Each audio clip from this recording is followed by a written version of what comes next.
ஒருமுறை எம்ஜிஆர் அவர்கள் தேர்தல் பிரச்சாரத்திற்கு சென்றபோது எம்ஜிஆர் அவர்களின் கார் பழுதாகி நின்றுவிட்டது. அப்போது காரை ரிப்பேர் செய்ய வந்த இளைஞர் ஒருவர் சுறுசுறுப்பாகவும் மதிநுட்பத்துடன் செயல்பட்டு எம்ஜிஆர் அவர்களின் காரை சரி செய்தார். கார் சரியானதும் அந்த இளைஞரை அழைத்த எம்ஜிஆர் அவர்கள் அந்த இளைஞரின் கையில் நிறைய பணம் கொடுத்துவிட்டு, நீ என்ன தொழில் செய்கிறாய் என்று கேட்டார். அப்போது அந்த இளைஞர், நான் வேலை வெட்டி எதுவும் இல்லாமல் சும்மாதான் இருக்கிறேன் என்றார். எம்ஜிஆர் அவர்கள் அந்த இளைஞருக்கு 30 சைக்கிள்கள் வாங்கி கொடுத்து சைக்கிள் கடை வைக்க உதவினார். அந்த இளைஞரும் எம்ஜிஆர் சைக்கிள் கடை என்ற பெயரில் சைக்கிள் கடை ஆரம்பித்து நடத்தினார்.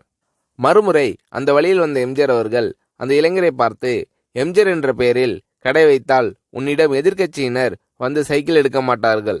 அதனால் நீ எம்ஜிஆர் என்ற பெயரை எடுத்துவிடு, அப்போதுதான் உனக்கு தொழில் லாபகரமாக நடக்கும் என்றார் எம்ஜிஆர் அவர்கள். ஆனால் அந்த இளைஞரோ, எனக்கு வாழ்வளித்த வள்ளல் நீங்கள், உங்கள் பேரில்தான் நான் கடை வைத்தேன். சைக்கிளை வந்து எடுக்கிறவர்கள் எடுக்கட்டும், இதுவே எனக்கு லாபமாக தான் இருக்கிறது என்று எம்ஜிஆர் அவர்களை வணங்கி நன்றி தெரிவித்தார் அந்த இளைஞர்.